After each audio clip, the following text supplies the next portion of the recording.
మెదక్ జిల్లా కొల్చారం మండలంలో శనివారం సాయంత్రం నర్సాపూర్ ఎమ్మెల్యే సునీత లక్ష్మారెడ్డి పర్యటించారు. శుక్రవారం సంబంధించిన గాలివానకు మండల పరిధిలోని పోతిశెట్టిపల్లి, వెంకటాపూర్, ఘనాపూర్ గ్రామాల్లో నష్టపోయిన బాధితులను పరామర్శించారు. ఏడుపాయల టీ జంక్షన్ వద్ద కూలిపోయిన రెస్టారెంట్ రేకుల షెడ్డును పరిశీలించారు. రెవెన్యూ అధికారులతో మాట్లాడి బాధితుల వివరాలను పక్కాగా నమోదు చేసి ప్రభుత్వానికి నివేదిక పంపాలన్నారు. ఘటనా స్థలం నుంచి కలెక్టర్తో మాట్లాడి ప్రభుత్వం తరపున సాయం అందేలా చూడాలని కోరారు. విద్యుత్ అధికారులతో మాట్లాడి కూలిన స్తంభాల మరమ్మత్తు పనులు త్వరితగతిన పూర్తి చేసి గ్రామాల్లో విద్యుత్ వచ్చేలా చూడాలన్నారు. బాధితులకు ప్రభుత్వం రాజు యువ వికాసం పథకం ద్వారా సబ్సిడీ కింద లోన్ ఇప్పించి వారు ఆర్థికంగా నిలదొక్కునేలా చూడాలని కోరారు. ఈ కార్యక్రమంలో రెవెన్యూ అధికారులు, విద్యుత్ అధికారులు తదితరులు పాల్గొన్నారు. గాలులతో కూర్చున్నటువంటి వాన ద్వారా మరి ఇక్కడ చాలా నష్టం జరిగింది.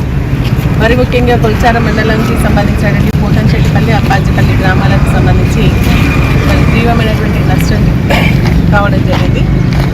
ఈ ఈదురుగాలుల వల్ల ఉన్నటువంటి రెండు హోటల్స్ కంప్లీట్గా డ్యామేజ్ కావడం జరిగింది.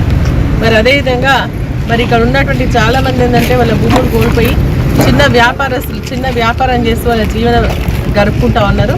సో ఇక్కడ ఆ షాప్స్ ఏర్పాటు చేసినటువంటి వాళ్ళందరూ కూడా షాప్స్ కూడా చాలా డ్యామేజ్ కావడం జరిగింది. దాదాపు ఒక 20 షాపుల వరకు కూడా డ్యామేజ్ కావడం జరిగింది. మరి నిజంగా పాపం వాళ్ళంతా కూడా చిరు వ్యాపారస్తులు, మరి ఆర్థికంగా బాగా దెబ్బతిని ఉన్నారు. వాళ్ళకి తీవ్రమైనటువంటి నష్టం జరిగింది. కాబట్టి నేను ప్రభుత్వాన్ని ఈరోజు అసెంబ్లీలో కూడా మాట్లాడుతూ అడగడం జరిగింది ఏంటంటే, నష్టపోయినటువంటి వాళ్ళకి డిజాస్టర్ దాంట్లో ఉన్నటువంటి ఫండ్ ద్వారా కొంత ఆర్థిక సహాయాన్ని అందిస్తూ మళ్ళీ తిరిగి వాళ్ళు కోలుకునే విధంగా వారికి ఏదైనా లోన్ సబ్సిడీ పైన లోన్ ఇప్పించేసి వారికి జీవనాధారం కల్పించాలని చెప్పేసి కోరడం జరిగింది. ఇక్కడ దాదాపు ఒక 100-120 పోల్స్ కూడా పడిపోయి నిన్నటి నుంచి మరి కరెంటు కూడా లేదు.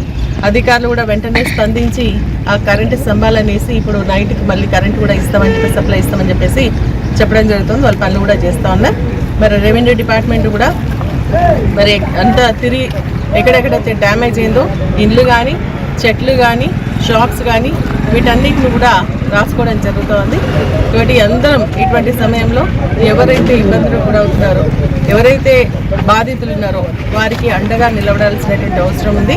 నేను ఇప్పుడే ఇక్కడ నుంచే కలెక్టర్ గారితో కూడా మాట్లాడడం జరిగింది. చాలా వరకు డ్యామేజ్ అయింది, వాళ్ళకి సహాయం చేయాలని చెప్పేసి కలెక్టర్ గారు కూడా రిపోర్ట్ అంతా తీసుకుని ప్రభుత్వానికి పంపిస్తామని చెప్పేసి చెప్పడం జరిగింది.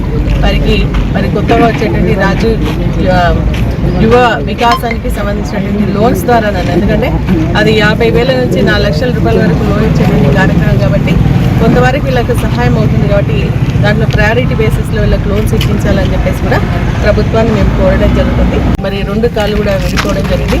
ఒక కాలు తీసేయడం జరిగింది, ఇంకొక కాలు తీసేస్తామని చెప్తున్నారు. ఇంకొక అంశాన్పల్లి, అందులపల్లికి సంబంధించిన ఆయన హెడ్ డ్యామేజ్ అయింది.